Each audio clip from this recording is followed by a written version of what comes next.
Hi అండి. నమస్తే. ఈరోజు కాకరకాయ ఫ్రై చేయబోతున్నానండి. ఏమాత్రం చేదు లేకుండా పిల్లలు, పెద్దలు చపాతీలోకి, రైస్‌లోకి అన్నిట్లోకి సెట్ అయ్యే విధంగా పిల్లలు గూడా చాలా ఇష్టంగా తినేలాగా ఈ కాకరకాయ ఫ్రైని చాలా ఈజీగా చేసుకోవచ్చండి. వీడియో అనేది స్కిప్ చేయకుండా చూడండి. ఇంకెందుకు ఆలస్యం వీడియోలోకెళ్ళిపోదాము. నేను కాకరకాయని మంచిగా వాష్ చేసేసుకొని పైన తొక్కు తీయకుండానే ఇలా రౌండ్‌గా కట్ చేసుకున్నానండి. చూసారు గదా! ఇలా అన్నింటిని కట్ చేసేసుకోవాలి. దాంట్లోకి నేను కొంచెం ఉప్పును గూడంగా యాడ్ చేసుకుంటున్నాను. ఉప్పును వేసుకున్న తర్వాత మొత్తాన్ని ఒకసారి కలుపుకోవాలండి. ఉప్పు అనేది మొత్తం ఇలా కలిసేలాగా కలుపుకోవాలి. ఓకేనా? ఇలా కలుపుకున్న తర్వాత దీన్ని పక్కకు ఒక మూత పెట్టేసి ఒక 10-15 మినిట్స్ వదిలిపెట్టేసేయాలండి. కొంచెం ఓపికతోటి చేసుకోవాలండి. టేస్ట్ కోసం ఆ మాత్రం ఓపికతో చేసుకోకపోతే ఎలా చెప్పండి?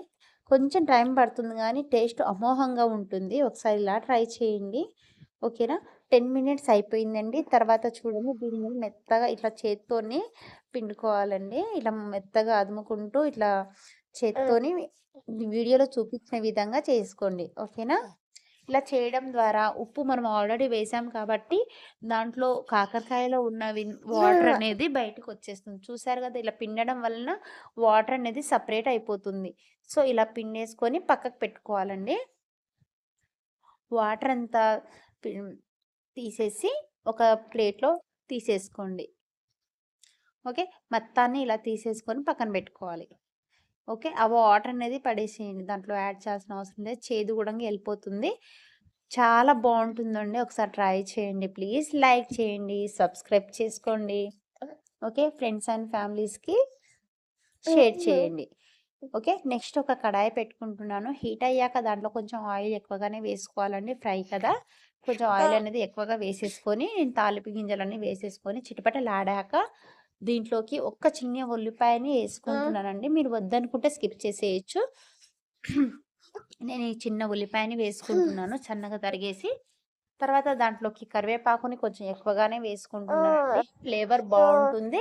టేస్ట్ కూడా బావుంటుంది. ఓకే. నేను కొంచెం ఫ్రెష్ కరివేపాకుని యేసుకుంటున్నాను. తర్వాత కొంచెం పసుపుని యాడ్ చేసేసుకుంటున్నాను. ఓకే. మొత్తం కలిసిన తర్వాత మనం ఆల్రెడీ ఆహ్, కా కాకరకాయలున్నాయి గదండీ! కాకరకాయలను గూడంగా దీంట్లోకి వేసుకోవాలి. ఓకే. చూసారు గదండీ! ఇలా మొత్తాన్నేసుకున్న తర్వాత ఒకసారి కలుపుకోండి. నేను దీంట్లోకి ఉప్పు అనేది అసలు యాడ్ చేస్తలేనండి. ఎందుకంటే మనం ఆల్రెడీ నానబెట్టాం కదా! ఉప్పేసుకొని. సో, ఆ ఉప్పు సరిపోతుంది. అప్పుడు తక్కువగా వేసుకుంటే ఒకసారి టేస్ట్ చూసుకొని మీరేసుకోవచ్చు. అంతా అయిపోయిన తర్వాత చివర్లో ఒక 5 మినిట్స్ ఉంది అన్నప్పుడు ఏసుకోవచ్చు.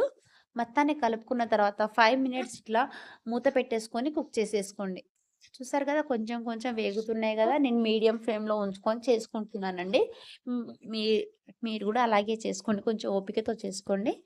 ఓకే. మూత పెట్టుకున్న తర్వాత మళ్ళీ ఇంకొక 5 మినిట్స్ వేగనివ్వండి. చూసారు గదా! కొంచెం వేగిపోయాయి కదా! కొంచెం ఒకసారి కాకరకాయ ముక్కని చూడండి. కొంచెం అదిమి చూడండి. కొంచెం మెత్తబడిపోతాయి. ఓకేనా? ఆ టైంలో మనము కాస్త అంటే కాస్త ఎక్కువగా ఏయకండి. టేస్ట్ పోతుంది. కొంచెం కారం ఏసుకోండి. కారం ఏసుకొని మూత పెట్టేసుకొని 2-3 మినిట్స్ ఇలా కుక్ అవ్వనివ్వండి.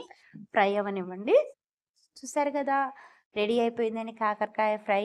చాలా టేస్టీ కాకరకాయ ఫ్రై రెడీ అయిపోయింది. చివర్లో కొత్తిమీర చల్లుచ్చుకొని సర్వ్ చేసుకుంటే అయిపోతుందండి. ఎంతో ఇష్టంగా తినే చాలా మందికి చేదుగా ఉంటేనే నచ్చుతుందండి. పిల్లల కోసమైనా అప్పుడప్పుడు ఇలా చేసి పెట్టండి. హెల్త్‌కి హెల్త్. వాళ్ళు గూడా ఇష్టంగా తింటారు. ఒకసారి తిందామని టేస్ట్ చేస్తున్నానండి. నాకు గూడా కాకరకాయ నచ్చదు. సో, ఇలా ట్రై చేశాను. మా అమ్మ చెప్పింది ఇలా ట్రై చేశాను.